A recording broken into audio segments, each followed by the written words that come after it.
Now, the next bit I want to talk about then is your bounce rate. Your bounce rate is really, really important. And I noticed that you can't see this, so let me just move this up. So bounce rate, what's bounce rate? So a bounce rate basically is where someone lands on your website and then jumps immediately off the website. So they hit it and bounce straight off. Now it's usually only within a few seconds, and if they're on within a few seconds, then that's classed as a bounce rate. Now the lower the bounce rate, the better it is. And this one here is actually quite an average bounce rate. It's about, well, actually it's not bad. I'd say it's about 70%. Most bounce rates are about 70%.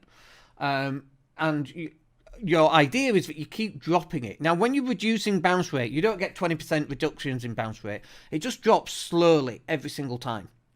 But what you want to be doing is you want to be keeping people on your website. So you want to give them a reason as to why they should be staying on your website and looking around. Now, Google loves a lower bounce rate. So the lower the bounce rate, in other words, the more that you can keep somebody on your website, the higher your website is going to rank. So putting in, embedding videos and driving traffic to your website with an embedded video does two things. One is it gets your YouTube video more views. Second thing that it does is it drives traffic back to your website. And let's say that web page was to do with property in some way.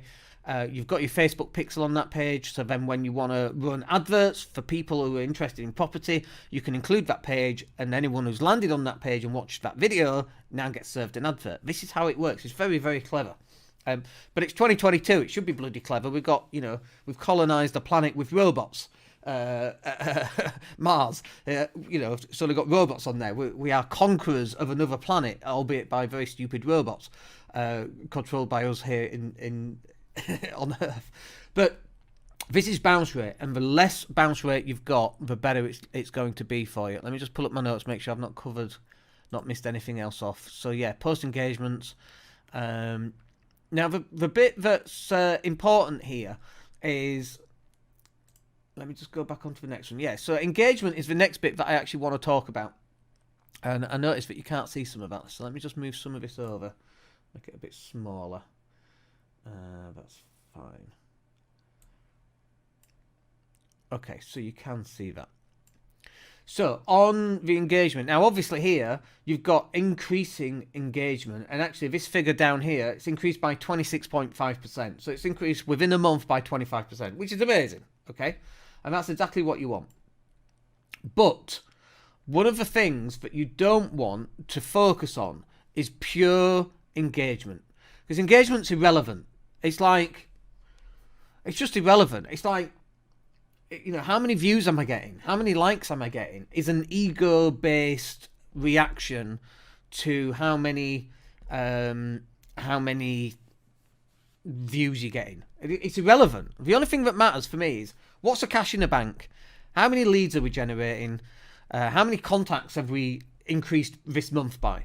And that is really important stuff. And sometimes it's very hard for us to get that information out of a client, because they either don't want to share it or they don't know how to share it, and it's not something that they look at. So unfortunately, we have to check out bounce rate. Sometimes if we've created their lead generation, we actually get emails whenever a lead's generated as well, and we enjoy getting those emails. But for us, audience growth is really important, and engagement is very important as well, but it's not the be-all end-all.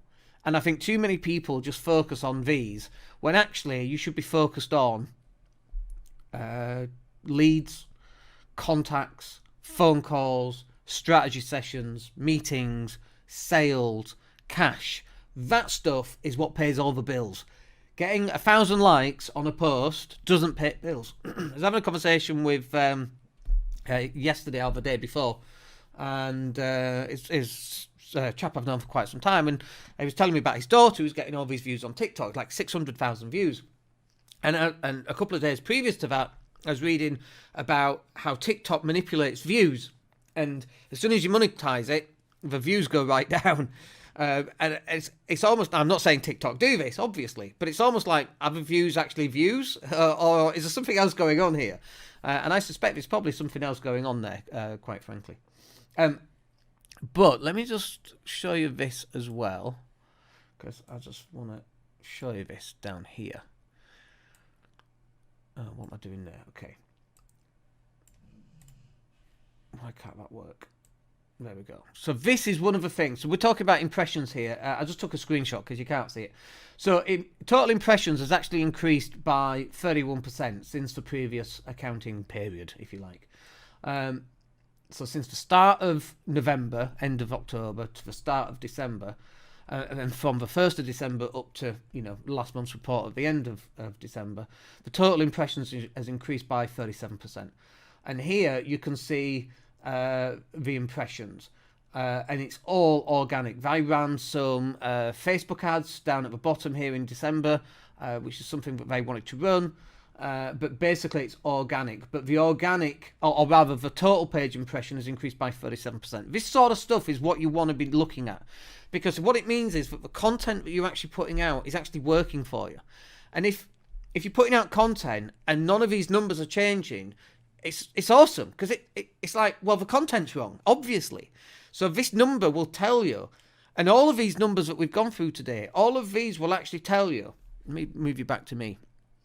All of these numbers will tell you what you're doing right and what you're doing wrong. And this is why you should be pulling out these reports, getting Google Analytics and looking at what's the most popular page that people have landed on the last 7 days. And if you've got one page which is really outstanding, which is the page that most people land on, you can go back in and edit that page and have a really good call to action. Come and join my Facebook group. If that's the most popular page, have your call to actions on those most popular pages and pick the top 5 and do one a day and edit that page and start adding more calls to actions, add sales links and buttons and that kind of thing to that actual page.